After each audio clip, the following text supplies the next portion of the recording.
Hello fellow Malaysians, once again Matthias Chang, part 2 of my address. Earlier I laid the political, the ideological and the philosophical background as to what we must do since the coming to power of Pakatan Harapan. And the first major litmus test to show where we are going must be, and has been, the tabling of the budget for the year, fiscal year 2019. All budgets for the coming year is tabled in Parliament in the current year. So November 3rd budget speech was for 2019. October, all right, 2017 was the budget speech for 2018.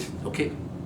Now, a lot of people, I was told, less than 80% of the people in Malaysia give a damn about the budget. Ask the hawkers, have they read the speech? None. They don't care. They want to know that there is a government that can take care of them and leave them alone to make money, to survive and do well. Okay? Other than that, right, they don't give much.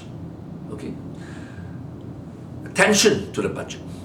So, before I start in analyzing the budget, okay, can anyone tell me, ask yourself honestly, because I can't have a calculator to find out how many of you have read the speech. It is like 200 and how many paragraphs? Wow, 222 paragraphs. Long speech. I was told took more than 1 hour, almost 2 hours. Waste of time. But can anyone tell me, bearing in mind that Tun Mahathir has told the whole country, we must make Malaysia a tiger economy again, okay? Very simple. Can anyone tell me what is the theme of the budget of Lim Kuan Yew? Can anybody tell me? Honestly, ask yourself now. I can guarantee you 99.9% you don't know what's the theme. Offhand like that. If you Google through your handphone, you may find out the theme. Let me tell you the theme. A resurgent Malaysia, a dynamic economy, a prosperous society. Sounds nice like your sound bites. Okay, not resurgent. It's a very sophisticated, right, English word. So, what does it mean? Resurgent Malaysia. If you go to a dictionary, you will know what's the meaning of resurgent. But what does it entail? Ambiguous, intellectual wanking. Dynamic economy. Are you saying that in the past, our economy was not dynamic? Maybe only the last 15 years. We have to be dynamic to be a tiger in ASEAN region, in Asia. A prosperous society. We have tasted prosperity. Okay. So now, a resurgent Malaysia, a dynamic economy and a prosperous society. Is that the key facet or aspects of the new Malaysia? It can't be, because new Malaysia, these three so-called elements are not unique in a new Malaysia. We have always been dynamic. We have been prosperous, all right? And we have always been very resilient, very dedicated, very disciplined. Notwithstanding our faults, every country's faults. So, now, never mind. This is the theme. Now, normally, when you give a speech or you draw up a plan, a master plan, you are guided by the theme. All right? And let me assure you, from reading the speech, I don't think Guan Eng or Tony Phua, or whoever is advising them, right, came with the theme first and then devised the strategies and the measures to fulfill the theme. From reading the budget speech, I believe they prepared the budget first, then they asked themselves, hey, what shall we call this budget now? What theme shall we call it now? And then came with a typical PR approach. Let's be more, sophisticated, use some few words, right, of propaganda value. They come up with a resurgent Malaysia, dynamic economy and prosperous society. Now, when you have a theme and a title, from a propaganda angle, from a marketing point of view, that theme, that slogan controls a narrative of what you're going to give in details afterwards. If the theme cannot control the narrative, up yours, waste of time. Because then, your enemies will counter and hijack your narrative because so ambiguous, so stupid, all right, with their own narrative. How do I prove that? Okay. Now, Straits Times. Now, surely if you report on the budget speech of the finance minister, you will not paraphrase or invent your own theme, isn't it? You will have to follow word for word to be a genuine, sincere journalist or reporter. So, New Straits Times, key highlights of 219 budget. Okay? It's a resurgent Malaysia, the team, they put it here. Credible Malaysia, dynamic economy, prosperous rakyat. So, resurgent is replaced with credible, society is rakyat.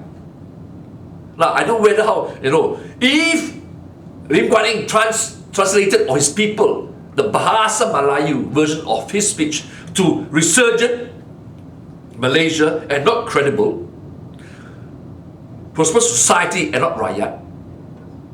Why did Straits Times do that? Okay? Now, it's interesting. Okay? And then it says here, okay? Then they analyzed, okay? Then they analyzed the budget. Now, before I go into detailed analysis, let me tell you. Look at that. My God. The opposition has hijacked, and by the hijacking, control the narrative. As if the entire budget is what?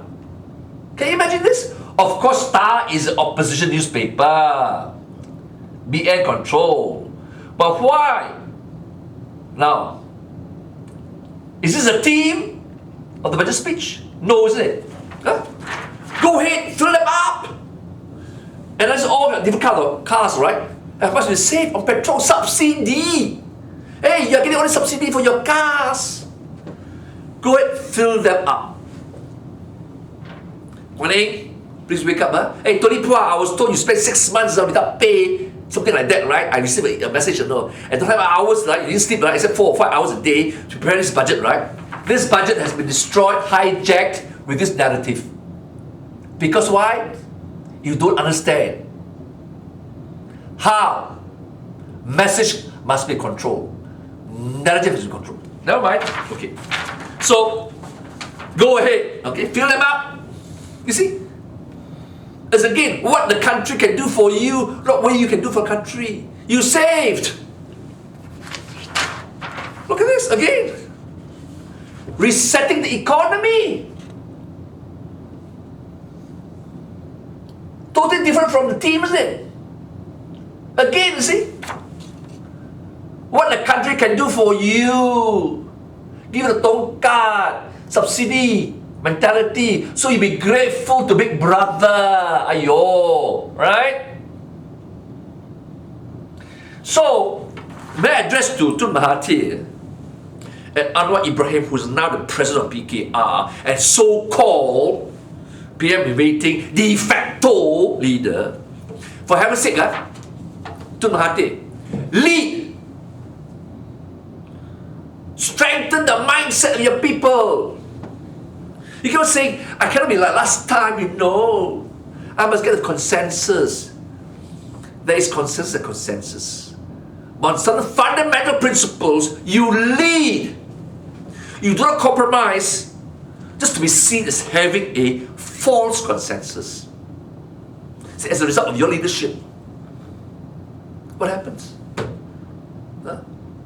Your ma chai, your ma chai, and your other people are conspiring, devil workshop, planning how to perpetuate your power beyond 2020. Because you said, right, I can't fulfill 2020 because of the mess created by Najib. Therefore, I want to go on to 2025. Sorry, you can't. Sorry, you cannot. Don't go beyond your welcome. A promise, a promise. If you can't do it in 2 years, you can't do it in 5 years or 7 years. Give other people a chance to lead. Alright? I don't care whether you have faith in Anwar or not, or maybe you declare you have faith in him. Whether it's true or false, I can't be bothered, okay? He's eager to come. You say, you want 2 years? He'll give you 2 years. And let me tell everyone in this country, I'm going to forecast this, okay? If after you fail to achieve what you want to achieve in 2 years, when Anwar takes over, he can very well say, and I forecast this, look, Malaysia, I wanted to be PM earlier. But because Pakatan Harapan says, give him 2 years, I tunggu lah. They asked me to be patient lah. So now I take over. Beside the mess created by Najib, and Tun said he will solve it in 2 years, I'm bagi dia leeway. They're not saying that. Give leeway to Mahathir, support him. Tapi, because if he could solve the problem in 2 years, I know this problem. Senang saja. I started clean slate. Now, because you cannot solve the problem has gone worse. Like a teruk. Don't scold me, don't get angry with me, okay? Now give me 10 years to lead. Understand? This will happen, I guarantee you. This will be the excuse given by the Pakatan Harapan for having to prolong the rectification of the mess. Just as now they are saying, we inherited a mess. Hey, excuse me, Pakatan Harapan leaders, excuse me, in every country like England, America, Germany, France, now we are told, right, Obama screwed up America. Debt went up to 21 trillion. Okay. Did everybody say all the past mistakes is their fault? They never say, they just take power, they just carry on. They acknowledge the problems, they try to solve it. But they never give it as an excuse the past mistake of the president, the past mistake of the prime minister. When Conservative take over from Labour, they don't give a shit. They will solve the shit and move on. They never say, oh, Blair did this or this, that, or David Cameron did this or this, that. No, they just move on. Because on the platform, on the Indian election, they said, right, they have mucked up the country, messed up the country. We will solve it if you elect me. PH, Conservative, Labour, Democratic Party, or Republican. They say, we will solve it. Did you not say that? Pakatan Harapan? Anwar, Tun Mahathir, Lim Kuan Ing, Lim Siang, Mat Sabu, dan lain-lain. Did you not say that? And BN says, right, retain us, because these are all some scumbags. Even though I'm crook, trust us. We will solve it. See, every time when someone election, we are the good guys, we will solve it. So solve it and stop laying blame. The problem is there, you solve it. You demanded to be elected to solve it. So we have elected you to solve it. No more excuses. Okay? So, now I move on. Okay? So a lot of you don't understand what's the budget, okay? So let me tell you what's the budget, okay? This is from some professors of economics and accounting, okay? So I take it for them, don't mention name, simple. The budget of a government is an annual financial statement or plan of the intended revenues and expenditure. Intended means future of that government to be passed by a legislature, normally a parliament or Congress. Okay. There are basically, three features of a government budget. The revenue budget, how to get money to pay for whatever they want to pay, the capital investment budget, and the cash flow budget. These are three features, right, of what's in the budget. Understand? Okay. Revenue budget is either tax revenue and non-tax revenue. Capital budget, all right, basically it's about, right, consists of, right, capital receipts and capital expenditure, loans and assets. Cash flow is how the money, wealth will be redistributed within the various sectors of the economy. Because every year, the tax is always changed, right? Subsidy always change. More emphasis here, less there. You follow me? It's a redistribution as well. Okay. Then is it a balanced budget or an unbalanced budget? Unbalanced budget means, right, you're spending more than you earn lah. Okay? That's why you have a deficit. A balanced budget is, right, revenue equals expenditure. Okay? So they never tell you all these things. So these are very basic, you know. So let me say from the onset, right? As a budget, from an accountant point of view, what? Guan Eng is accountant, Tony Pan is accountant. Okay. So I will prove to you, they approach the whole thing purely as accountant. You know. I'll give you a clue. They said that this budget is a zero-based budget. As if they are managing a corporation, a restructuring merger exercise. I will show you it's all wrong. Okay. Now, in paragraph 16, I think, page 5 of the budget is mentioned, right? Zero-based budget. Do you know what's a zero-based budget? Have you heard of it? It's a very common term. Okay, very common term. All right. But in order not to mislead you, I will take the definition, right, from the expert. In zero-based budgeting, a government prepares its budget, right, should not take into account early years of expenditure, all right, as in the case of conventional budget, but should state everything afresh. It means that while framing its budget for the coming year, a government should start from 0 point instead of treating the current budget as a starting point or base for next year's budgetary exercise. It involves fresh evaluation of every item of expenditure as it were a new item.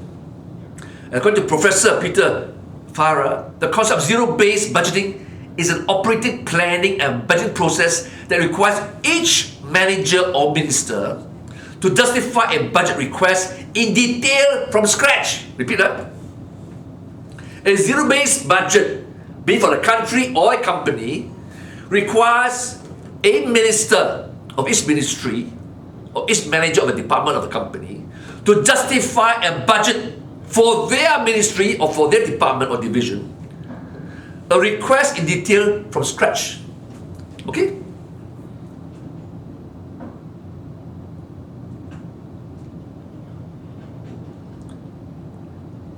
So, to do that, zero base. It says here, right? Start from scratch, huh? You don't take into account the previous year's expenditure or revenue. Totally isolated.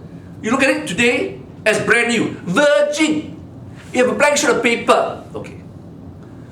I'm going to tell you, one day, sorry lah, I'm willing to debate with you anywhere, Tony Pua. You can't apply zero-based budgeting. More so in Malaysia in the present circumstances, okay? After the mess created by Najib. Even in a corporate sense of restructuring merger, it does not guarantee success. I give an example. 1A, Tony Pua, you have wasted 6 months of your time. 18 hours a day, working what? Why? I give an example. MAS, Malaysia Airlines, okay, was suffering losses in billions. And before they appointed the CEO, Masale, I think it's from Germany, I can't remember, Masale. He lasted, a year, and then succeeded by the present CEO. The first they did was, right, all the losses and liabilities, they park under a vehicle, a company vehicle. So they start afresh, you know. Malaysian Airlines, Berhad, okay, to carry the operation. So as if, right, they don't worry anymore. Alright? They plan as if, right, no, nothing happened in the past affects them. Okay? What happens? Did that zero-based approach, right, in budgeting guarantee our success? MAS went to losses again. Ayo, understand? Don't be just a pure accountant, for heaven's sake. Budget requires more than accounting expertise. Hello. I said before the budget speech, in my video address, as I did to Tun Mahathir before the election in 2017. Okay? Alright? I gave a 6I briefing to Tun Mahathir. This is titled Summary, right? Summary. Look at it. Then, the more detailed one, in this. Okay?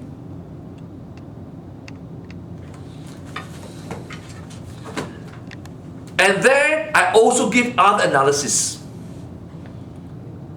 And in that 6I meeting in the PLF conference room, we even show the stats, the pie chart, and the bar charts. Up to the beginning of 2018, by end of 2017, we have reached over 950 billion in debts. We show the trend. We do the analysis so that we are better prepared. So for 1A and 2 Mahathir says that only when we took power, we realized that there was almost $1 trillion in debt. That is bunk up, a big lie and misrepresentation.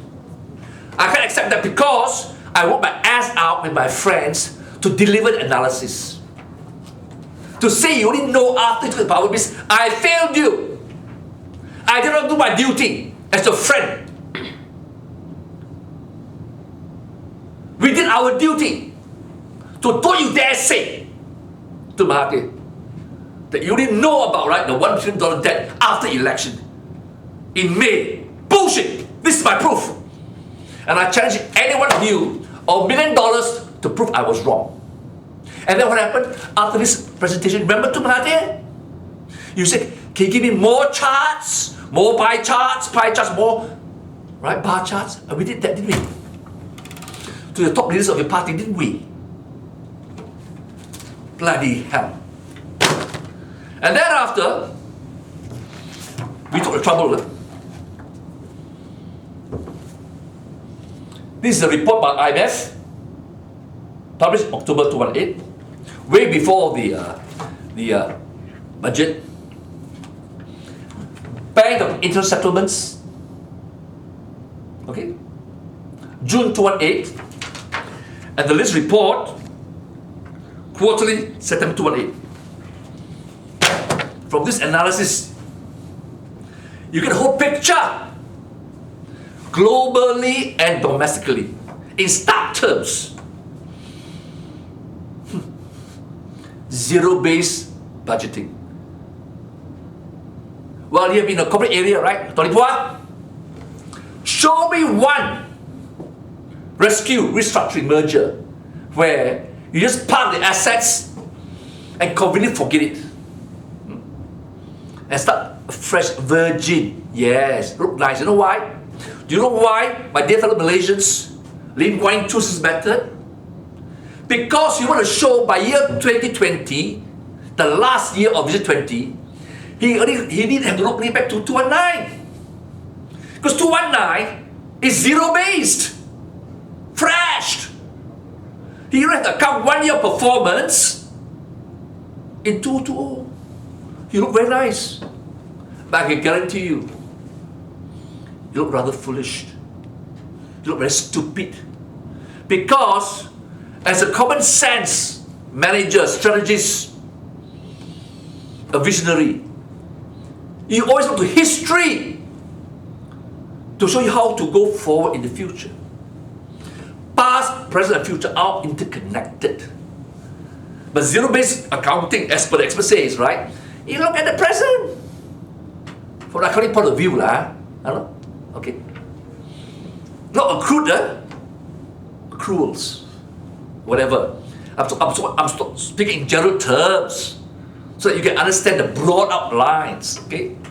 Now, of course, when I speak in general terms, I may not be able to go into details, right? The technicalities of zero-based budget. But in essence, okay, this is what's happening. As I have read to you the definition of zero-based marketing, okay? So, and a budget represents the financial structure of the government. Now, let me be practical, right? There's nothing in law. I don't even have to amend the constitution. A true budget really ought to be able to be presented in Parliament once in 2 years. And every year, you review the previous year's budget. Maybe add a few things, right? To tweak, what is going on wrong. Because the budget has only relevance to the Malaysia plan. Understand? That's why I said earlier in my part 1, Tun Mahathir, okay, gave a speech in Parliament midterm review of the 11th Malaysia plan and told the country, this is what we will do to implement the 11th Malaysia plan. A plan what? Written by the Najib regime, okay. But ideas, concepts, plagiarized from Tun Mahathir 2020 speech. You understand? Although it's prepared by the Najib regime, the bulk of the content is to realize Vision 2020. Of course, use other gadgets, right? But essence, Patla, Najib dare not deviate from the Vision 2020. The only thing is, initially, Najib said, I will achieve 2020 by 218. When he failed, he couldn't do it. Tun said, when he get the power, I will try to achieve 2020 by 2020. But I can't. Therefore, I need another 5 years, 2025. So his mind is 2020. Alright? To maintain, to sustain Malaysia as a tiger economy. Hence, his slogan, to make Malaysia a tiger economy again. You follow me? He is the Prime Minister leader. That is what he wants to lead, to show us. And then up come, right, some ASO DAP or whatever, or PKR. New Malaysia. One Malaysia. Hey, freaking meaningless lah. Okay? So if that it was the midterm review, the budget also talks about, right, some of the things that's inherent in Vision 2020, but not implemented because of the screwed up by Pakla and Najib. I'll go to that later, okay? But, in essence, right, 11 Malaysia plan, I guarantee you, right, talks about Vision 2020. Guarantee you. And 11 Malaysia plan is a follow-through of the 10th Malaysia plan, okay? And before that is the follow-through of the new economic model, okay? So in the new economic model, right? Can you pass me green? Najib officer says, right, oh, Mahathir's method is all wrong. So there's a new model, new method.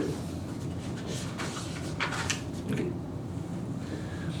The new economic model to be achieved through the Economic Transformation Program, ETP, constitutes a key pillar which will propel Malaysia to bring an advanced nation with inclusiveness and sustainability in line with the goals set forth in Vision 2020.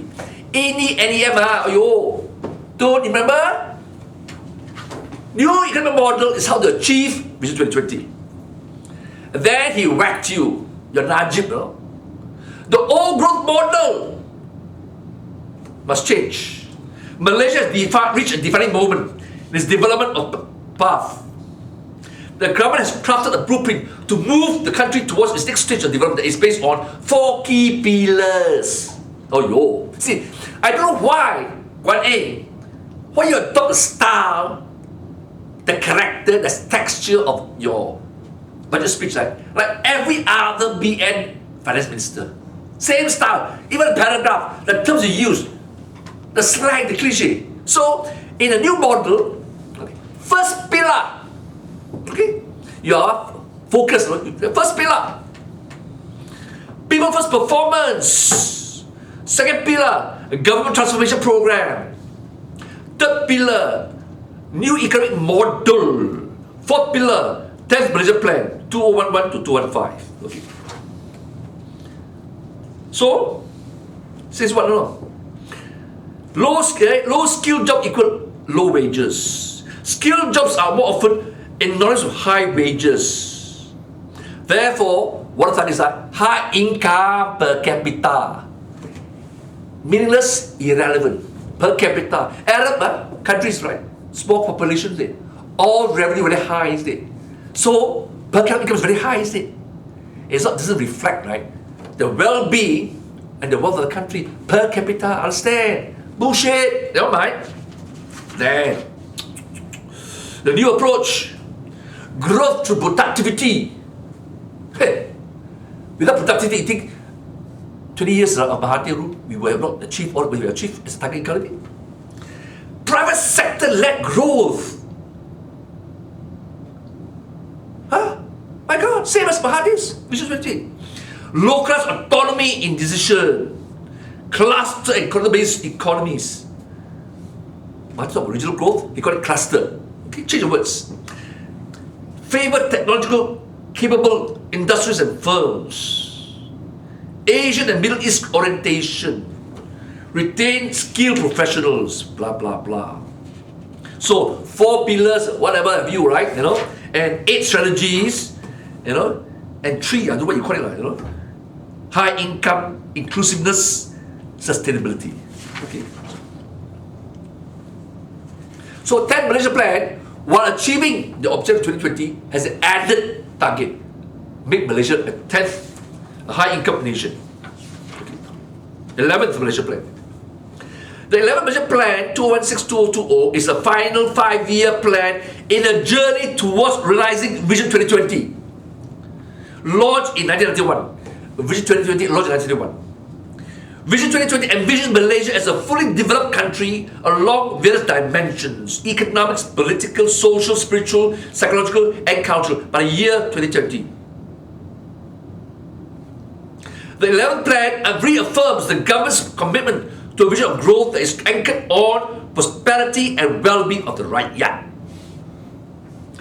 Okay? The 11th Plan is premised on a progressive and united bangsa Malaysia that shares a common commitment towards building a better Malaysia, blah, blah, blah. Okay?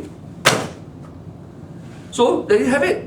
So now, that's why I said, like, I never respect any, budget speech, because you have to look at details. So now, in the budget, and the 11th Budget Plan, see, they like to use all these terms, Six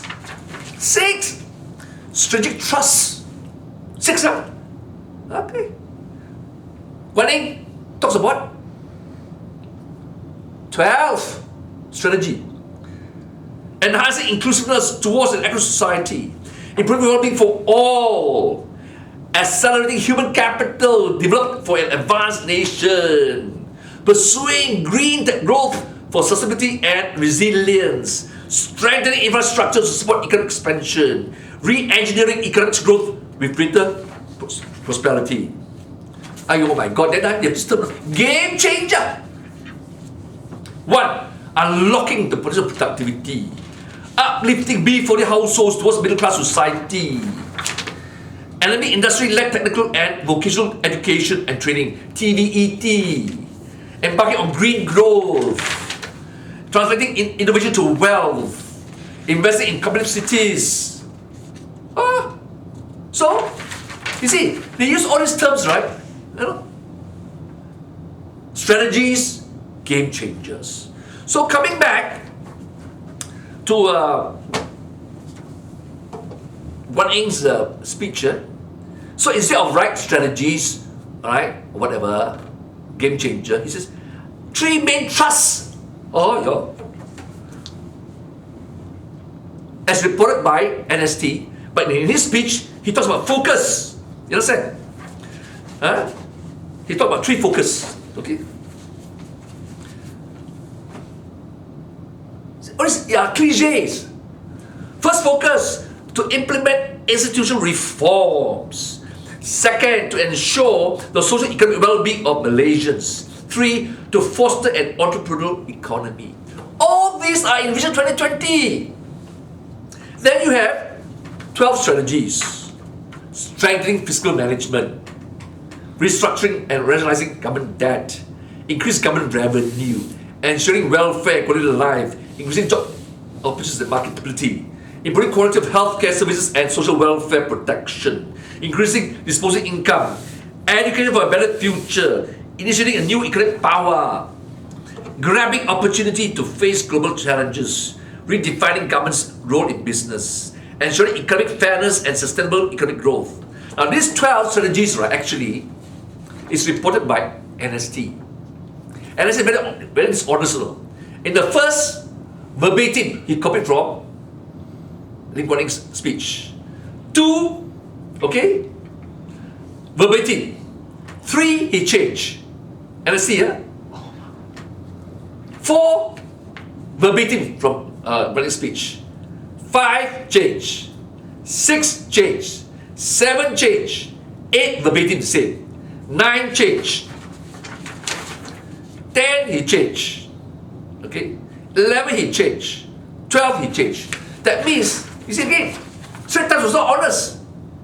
He reproduced the 3 focus and the 12 strategy, but he changed the meanings, the words. Doesn't matter. Regardless whether he changed the words or not, we have the situation whereby 3 focus. Okay? 3 focus. Okay? So, in our little 3, Najib. Health, high income, inclusiveness, right? Sustainability. So he has also 3 focus, Then all these strategies, right? Para 1, para 2, 222 paragraphs. I can assure you, if you read it right, you get confused, I want to ask, right? Can you now go, or you go to your MPs and your ministers, ask them to explain the 12 strategies to you. They can't do it. They can't do it, I can tell you that. And because why I say the budget, right, whatever holds, because zero base, as per the definition, zero base means, all right, preparing its budget, we should not take into account the earlier years. Start from 0 point. Okay? And more important, right? Each minister to justify a budget request in detail from scratch. Now, in that country, money has been allocated in 2018, 2017 to meet the targets of 11 Malaysia plan. Assuming now, one target requires, right, 200 million. Spread over 5 years. 50, 50, 50, okay, whatever. So they spent 200 million. More than whatever is required in 5 years. They overspend, There's a run over. So what's going to happen? And yet they haven't achieved the target, of, for example, right? So can you ignore that? Your 1 Malaysia plan, 11 Malaysia plan. Last 3 years, that target, say for example, requires 200 billion. Billion. But the 3rd year, they spend only 200 million. And still have not achieved a target. You have 2 years left. Can you go on zero based? So there will be deficit for that target, isn't it? You have to carry on, right? Because you have spent 200 million in 3 years. So now, if zero base has Guan Ying or Tony Phua, since taking the power, that was the thinking. Has our Minister of Education, which is the largest allocation, gave a budget request. Analysis on it. Hey, which department in his ministry, right, is obese? suffering from political obesity, a lot of hangers-on, underemployed, overrated. Shut them off. Some projects, right, badly managed, can be cancelled. Right? Can we postpone upgrading or not? So he already allocated X amount. The ministry is there, millions. Right? This how many million? This how many million? Right? I can assure you, in any budget, every minister will request for X amount, right, for their pet project. Okay, tell you that. So to highlight the stupidity of this budget, on one paragraph, okay, they want to promote public transport. Page 16, paragraph 69. One it says promote public transport. But then, at para 107 and 113, I believe, page 25, he talks about subsidy. Alright? For motor users. Without analyzing how many people are using public transport. So, when you have this subsidy, aren't you against public transport? Even for 1,300 cc. So, have you did an audit? What is the amount of subsidy? Has the Ministry of Transport did an audit? Did the Ministry of Transport request this allocation? If so, how and what is the basis of support? Ministry of Education, para 115, para 117, para 141. Talk about digital education.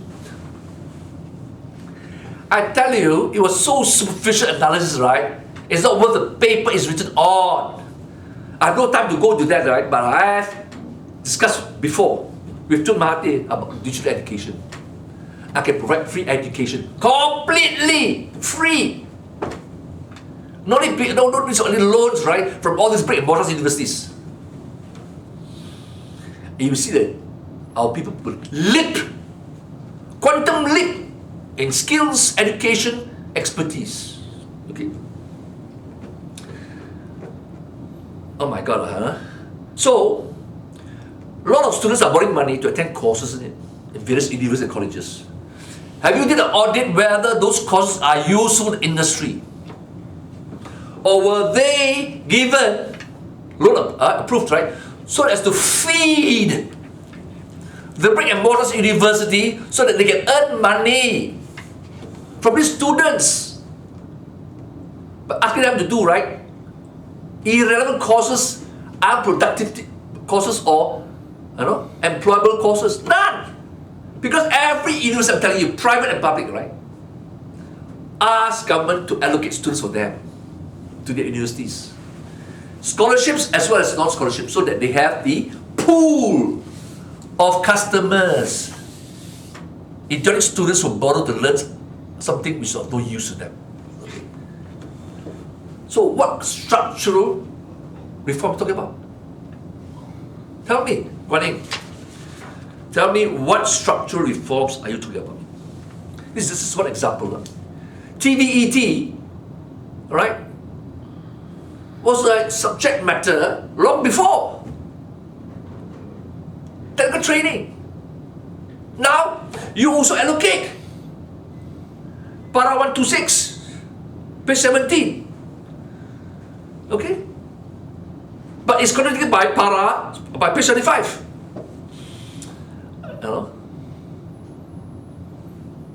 So, are you having your own budget independent of Budget 218, Budget 217, and 11th Budget Plan? You're not! Guan Eng, you're not! You're riding on the previous budget, on the allocation. So, this budget, right, as I'm concerned, right, other than be like counting exercise, which is very good, I give you 9 out of 10 marks, right, for accounting exercise. But as a strategy for solving our country's problems and future direction to achieve, is worth toilet paper. Okay, that's what I'm saying. If I say I'm very arrogant about you, fine. You have your opinion, I have my opinion. This is my opinion, okay? And I'm telling my people, telling Malaysians, be very careful. Don't fall for sugar-coated bullets. Okay? Don't. Scrutinize this. Now, a budget by right should be very simple, am I right? To understand. Okay? Yet, Mahathir says, in his press statement, soon after his tabling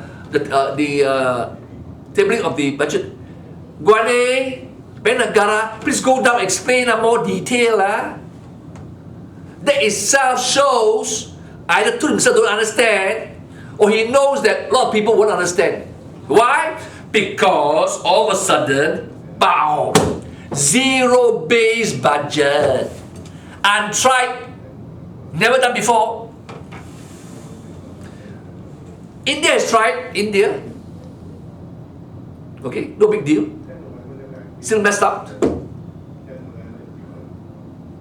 As that be corrected, tell me, did Mother England has zero base? Did USA has zero base budget? I don't think so. Must that be corrected? So why all of a sudden you throw in zero base budget? Wow! Because all you want to do is I something new approach. It's a corporate exercise, Tony Pua. You are a corporate man. Okay? So, I'll give you the gist of the budget. Because it will take me more than 3 hours to tear to pieces. That's not my aim. I still hope that this country will succeed. Guading will do something miracles. Okay? But I doubt it.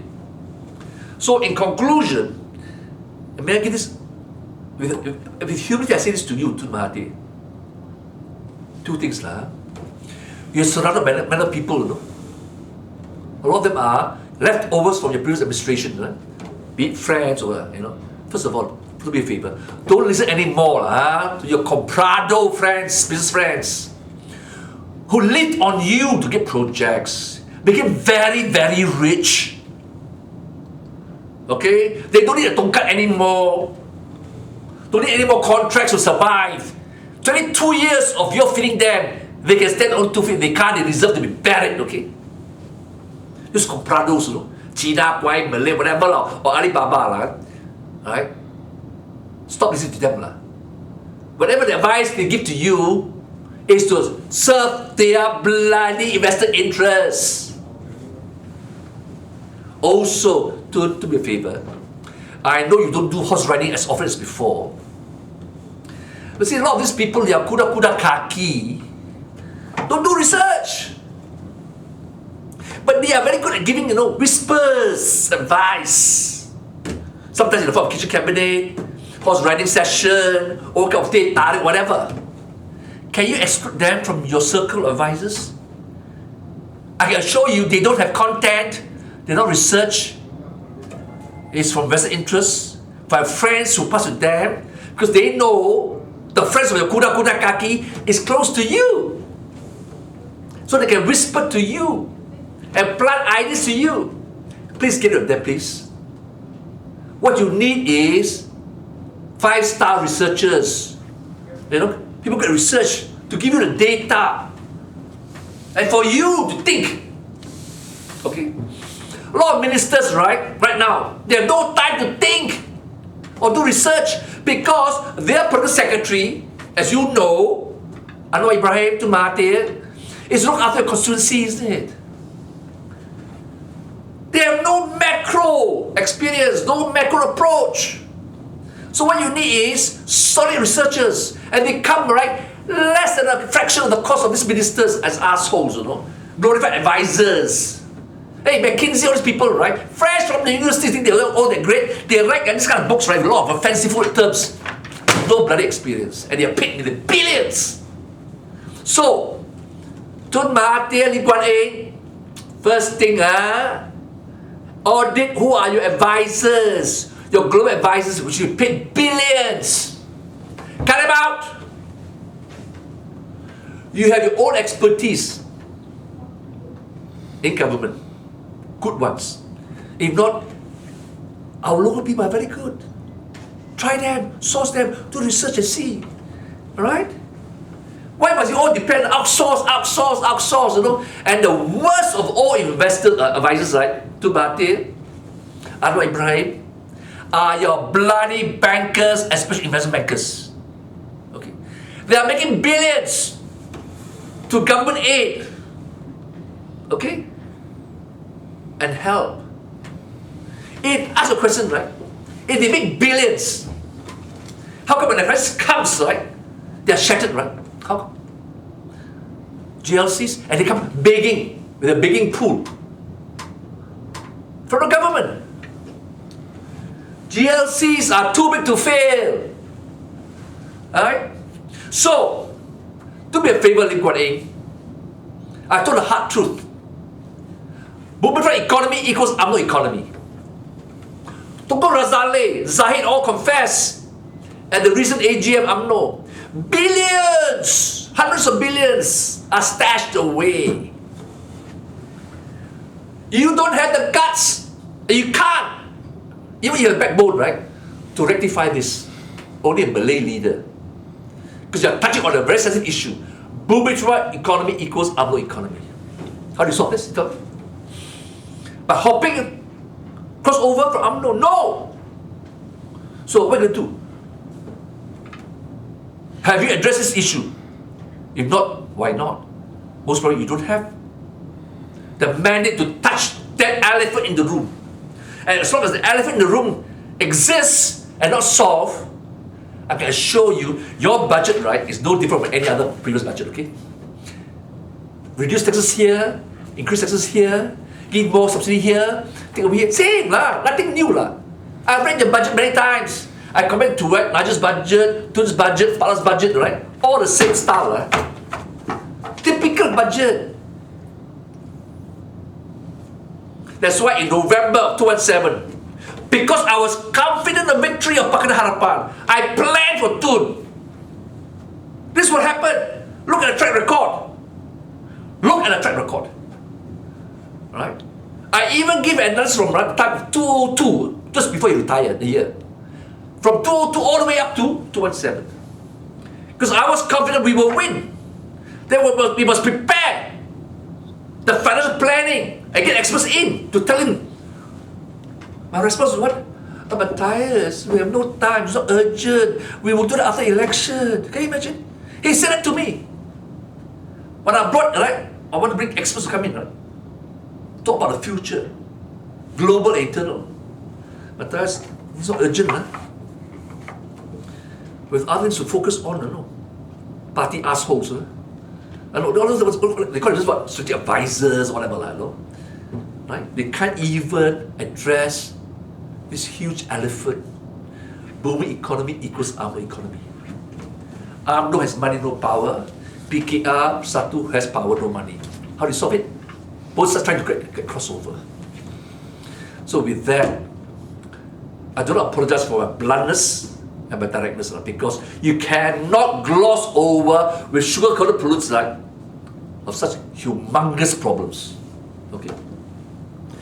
I'm forced to be so direct, so blunt to Tun Mahathir, to Anwar Ibrahim, to Lim Guan Eng, to Tony Phua, to your kuda kaki friends, to all your comprados, both Anwar comprados and Tun comprados, as well as other comprados all out there now looking for a godfather to fit them.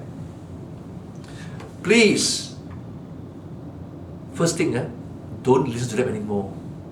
Enough vested interest. You want to start afresh, virgin, blank piece of paper, then do it correctly.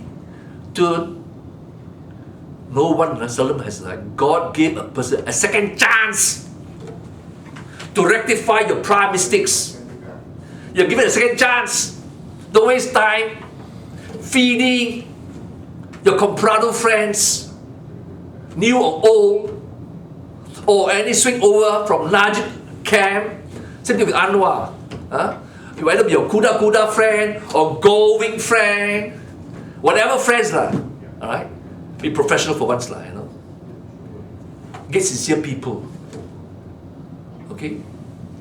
And I really urge you, Tun Mahathir, you better get Rafida Aziz into the cabinet via Senate for a start. I therefore cast to you, to Mahathir, if for any reason a person with the qualification, experience of Rafita is not in the cabinet, you are doomed. If you are doomed, whoever takes over from you, Anwar, will be doomed. And Pakistan is doomed, we suffer. And then the wrath of Malaysia will be on your head. No excuse, huh? Okay? Don't say, I'm not 93 years old. Alright, it's getting difficult. Then focus on the big picture. And with the young people around you to work. Big deal. You know, you see the message, right? Wow, Tony Pua only spend 5 hours a day, sleeping. The rest, he work like an asshole in the ministry. Hey, work hard, lah. Work smart, lah. Okay? I'm not impressed, this kind of things, right? Okay? It's not the hour span, the quality of hour span analysis. Okay? And you come with this toilet paper. With that, my dear fellow Malaysians, I bid you a good day and a happy Deepavali. And I hope, if you are really care for your country, do what you can for your country, not what your country will do. Read this, read the 10 Malaysia plan, read the 11 Malaysia plan, okay? Pass budget speech and see for yourself. They never deliver. It's all propaganda, understand? Because there's so much money. That's why the leakages is. Please. Alright? Don't depend on UMNO BN to be the check and balance. You are the only check and balance now. It's now we have a one-party rule, as before. Pakatan instead of Barisan. No difference. If you want a one-party rule, then you bloody wake up and be the check and balance. With that, I thank all of you for your listening to me, and I hope you spread what I say to you. You don't have to agree with me, but take on the points I raise and debate and find a solution. I give my solution. Right, I'm doing my part, I've done my duty. Now do your duty. With that, I thank you all of you, and I wish you a good day again. Thank you.